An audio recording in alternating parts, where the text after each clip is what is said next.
Sa nakaraang video ay natapos tayo kung saan ay napasabi ang Dark Spectral Sect sa kanyang isip na ang kakaibang kutob na nararamdaman niya kani-kanina, ay mukhang nanggagaling sa Heavenly Evasion Sword.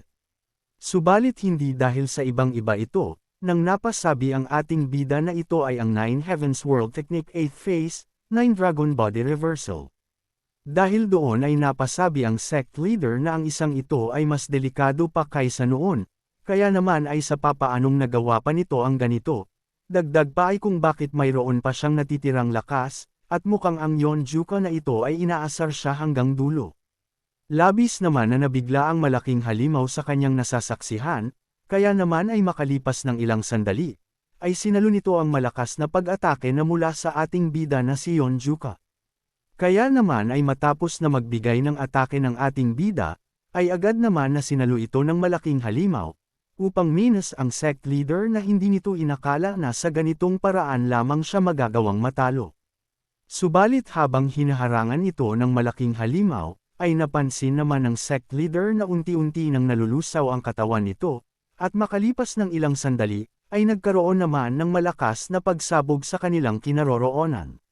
Sabi nito na hindi niya inakala na mayroon pang natitirang pambihirang lakas si Yonjuka, nang natigilan naman siya dahil sa unti-unti na lamang nawala ang malaking halimaw sa kanyang harapan, at napasabi na nawala na ang lahat ng itinayo niya sa loob ng halos 100 taon. Kaya naman ay sinabi nito na hindi niya hahayaan na mangyari iyon, at kung magdadagdag lamang siya ng kaunting lakas ay magagawa niyang matalo ang ating bida. Mabilis naman na sumugod si Yonjuka at sinabihan ang sect leader na hindi niya hahayaan na mangyari ang ninanais nito, dahil sa ganun din ang gagawin niya, at sa isang pag-atake lamang ay nagawa niyang mapatalsik ito sa di kalayuan. Matapos naman ng pag-atake, ay tinawag naman siya ng ating bida, at sinabihan na dahil sa ngayon na wala na ang malaking halimaw na kanyang kasama, ay bakit hindi na nila umpisahan ang kanilang pagsasaya. Nakaramdam naman ng takot ang sect leader at napasabi sa kanyang isip na sa ganitong kalagayan ay nakakasigurado ito na matatalo siya dito, kaya naman ay kailangan niyang maibalik ang halimaw na iyon. Nang bigla naman siyang dinakot ng ating bida sa kanyang muka, at sinabihan ito na binalaan na siya kanina na hindi niya hahayaan na magawa nito ang kanyang binabalak. Matapos ay tinanong siya ni Yonjuka na kung muli ba siyang magtatago sa katawan ng malaking halimaw na iyon, at kung sa tingin ba niya ay hahayaan niya siya ay nagkakamali ito. Nagalit naman dito ang sect leader, upang malakas niyang atikihin ang ating bida at sabihan na umalis ito sa kanyang harapan, at sa lakas nito ay napatalsik sa malayo si Yonjuka.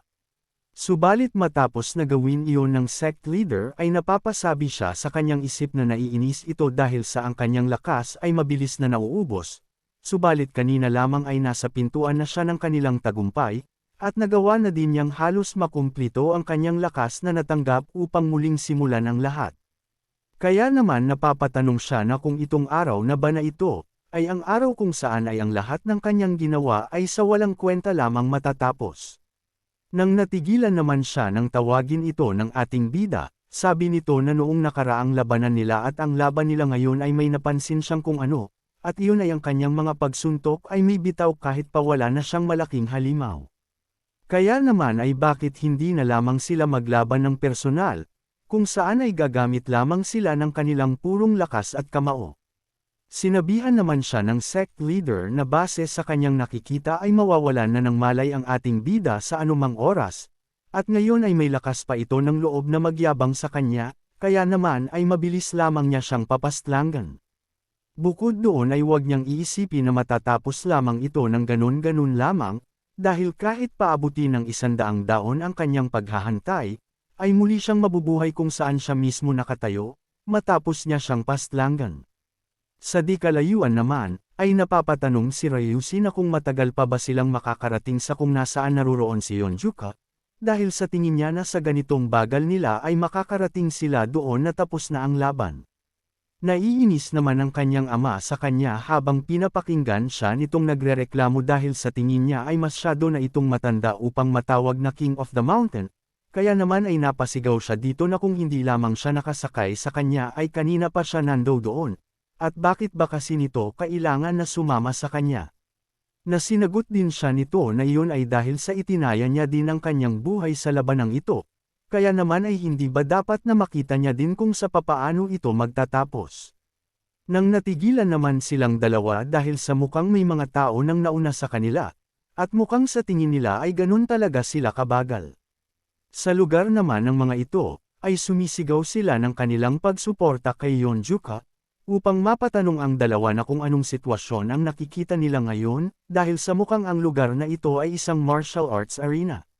Sa kinaroroonan naman ng dalawa, ay mano-manong naglalaban ang mga ito, suntok dito, suntok doon, at ibinibigay nila ang kanilang mga huling lakas sa kanilang bawat pagsuntok.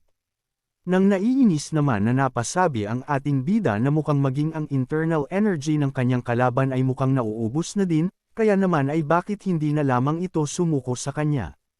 Masaya naman na napasabi ang sect leader na mas magaling siya kaysa dito, at hinding-hindi siya susuko hanggang hindi niya nagagawang mapast lang ang ating bida.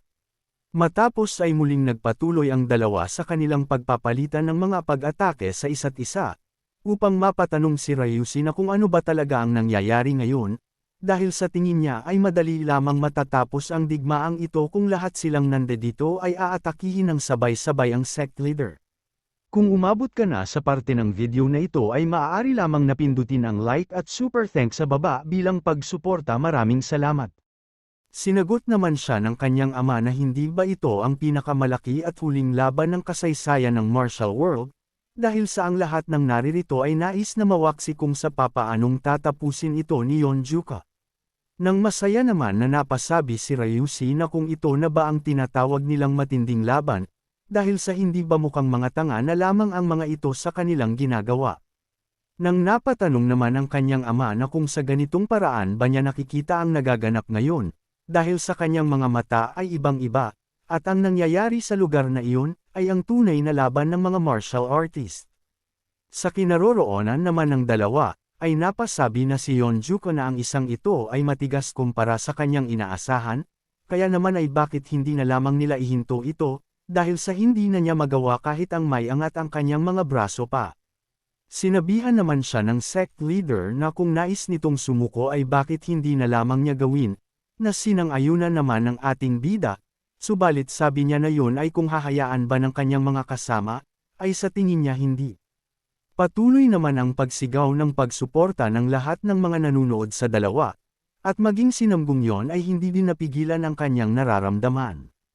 Dagdag pa ni Yeonjuka na iyon ay dahil sa hindi lamang siya ang nakikipaglaban ngayon, at magdadala ito ng labis na kahihiyan sa kanya kung matatalo siya dito sa kanya na mag-isa lamang na lumalaban.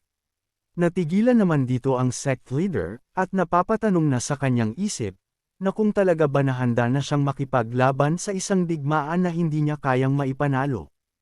Kaya naman ay matapos ng ilang sandali, ay napatumba na lamang ang sect leader matapos na saluhin ito ang suntok ng ating bida, upang mapatanong ang lahat na kung ano ang nangyaring iyon, at kung sino ang nanalo. Subalit sabi naman ng ilang nakapalibot, na sa tingin nila na iyon ay walang iba kung hindi si Yeonjuka. Nang matapos naman ang lahat, ay nagkaroon muli ng liwanag sa kalangitan, upang magsalita ang sect leader, at inaamin na nito ang kanyang pagkatalo sa kanya. Dahil sa sinabing iyon ng sect leader ay ang lahat ay nagsigawan sa labis na tuwa, dahil sa wakas ay nagawa na nilang mapabagsak ang Dark Spectral Sect, upang maging ang Shattering Heavens Demon Lord ay magalak dahil sa matagal na panahon na nilang hinahantay ang araw na ito, at isa itong tagumpay matapos ng di mabilang na sakripisyo.